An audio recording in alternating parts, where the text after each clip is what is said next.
Will there be a housing crash in Colorado in 2020? My name is RJ Baxter with Fairway Independent Mortgage, and I'm going to answer that question and more in today's tip of the week. So let's get into it. If you're going to buy a house, if you're looking to buy a house in 2020, or you're looking to move within Colorado, or specifically in the Denver area, you might be wondering this. I mean, can this appreciation that we've seen over the last several years, or really the last 10 years ever since the Great Recession, can this continue? Is it sustainable? Is housing going to keep going up? Well, as you know, no one has a crystal ball. No one can predict for sure what's going to happen. But a couple things to keep in mind, especially with the Denver metro and the Front Range area, is that this is a very popular place to live. There's a large influx of people moving here right now. So what that means is, housing, like any product, is a supply and demand type situation. There's just more demand still than there is supply. Builders can't build homes fast enough to accommodate all the people that want to buy. There's still not a lot of listing inventory on the market. There's a little bit more than there was, but we're still short on houses that are listed for sale that you could potentially buy. So from a supply and demand perspective, there's still way more demand than there is supply, which is something that drives prices up. Now, will this continue? Who knows? Again, no one has a crystal ball. But the other good thing about the Denver metro area, specifically in the Front Range, is that we have a wide diversity of different industries right now. So it's a very diverse economy.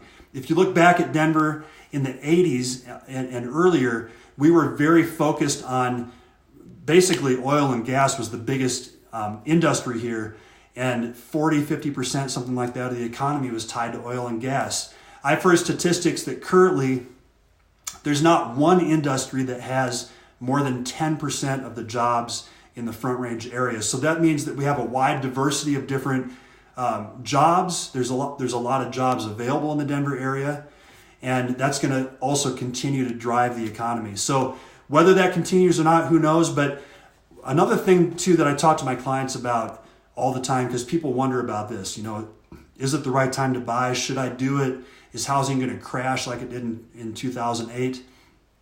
Is that a house it's your home. This is the place that you're going to live. Unless you're buying a short-term investment like a fix and flip investment property, this is the place that you're going to call home. And if you buy in an area that you like, if you like your home, your kids are going to go to school there, your work is nearby.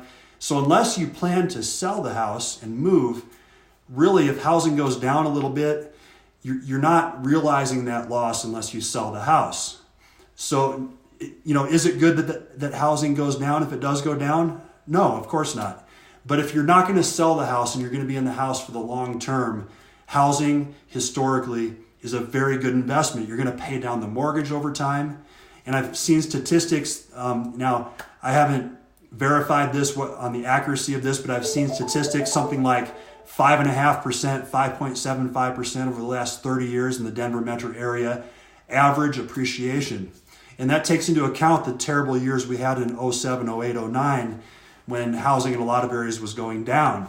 So these are just some things to consider. I think housing is always a good investment. If you look at just a rent payment, if your rent payment's the same as a housing payment, the rent payment's just going to the landlord. Whereas the housing payment, a portion of that housing payment goes towards paying down the principal balance of your loan. So it goes towards equity. It's kind of like a savings account. So just some things to consider. Again, as I've said in this video, no one has a crystal ball. My opinion is that housing is going to continue to be strong. Maybe not quite as strong as it has been, but Denver is a very strong economy with people moving in every single month. We have a positive influx of population. So these are indicators that tell me it's likely that housing will remain stable. Once again, my name is RJ Baxter, Fairway Independent Mortgage. I hope that helps you out. If you need help with a pre-approval on a home loan, we can help you out with that. Or if you have any questions about the market or whether it's the right time to buy, we'd be happy to answer those questions as well. Happy New Year to you. Looking forward to starting a new decade here. And you guys have a great rest of your day. Thanks for watching.